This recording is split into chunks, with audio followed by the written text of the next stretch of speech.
সেই প্রাক্তন বিচারপতি অভিজিৎ গঙ্গোপাধ্যায় যখন বিচারক ছিলেন তখন রাজনীতির সঙ্গে যুক্ত হয়ে গেলেন, রাজনৈতিক দলের সঙ্গে যুক্ত হলেন, ছেড়ে দিয়ে চলে এলেন কি রাজনীতিতে কেরিয়ার তৈরি করবে বলে, রাজনীতিতে কেরিয়ার তৈরি করবে বলে।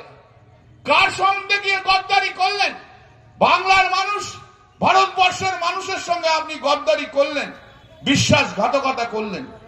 আপনি কি বলেন আমি মহান বিচারক?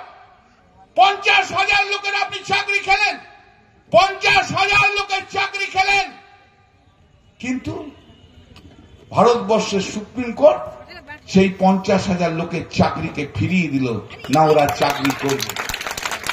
তাহলে তো আপনার বিচার ব্যবস্থার মধ্যে গলদ ছিল, বিচার ব্যবস্থায় গলদ ছিল তো, তাহলে সুপ্রিম কোর্ট পর্যন্ত কেন ইন্টারফেয়ার করবে? গলদ ছিল তো বিচার ব্যবস্থায়। 50,000 মানুষ মানে 50,000 নয়, এক একটা লোকের উপর অন্তত 5 জন করে ডিপেন্ডেন্ট। 50 × 5, 2.5 লক্ষ মানুষের পেটে আপনি লাথি মেরেছিলেন সেদিন, 2.5 লক্ষ মানুষের পেটে আপনি লাথি মেরেছিলেন। আর কি আনন্দ, একটা একটা করে চাকরি খাচ্ছে, আর কি আনন্দ। শুধু ছবি তুলছে, প্রেস কনফারেন্স আর ছবি তুলছে, ছবি তোল বলে খিচ মেরি ফটো, খিচ মেরি ফটো, খিচ, ছবি তুলে যাচ্ছে, শুধু একটার পর একটা ছবি তুলে যাচ্ছে। কি আনন্দ। যেমন নরখাদকে এক একটা মানুষ খেয়ে আনন্দ হয়, মুখ দিয়ে রক্ত পড়ছে, নরখাদকের যেমন আনন্দ হয়, তেমনি চাকরি খেয়ে ওর আনন্দ।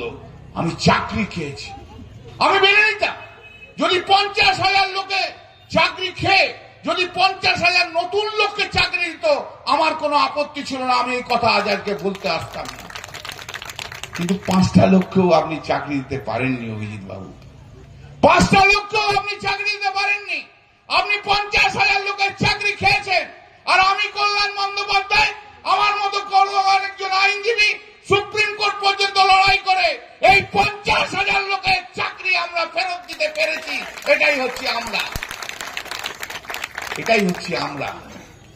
আপনি ধ্বংস করেন, আপনি ধ্বংসের প্রতীক, আপনি ধ্বংস করেন।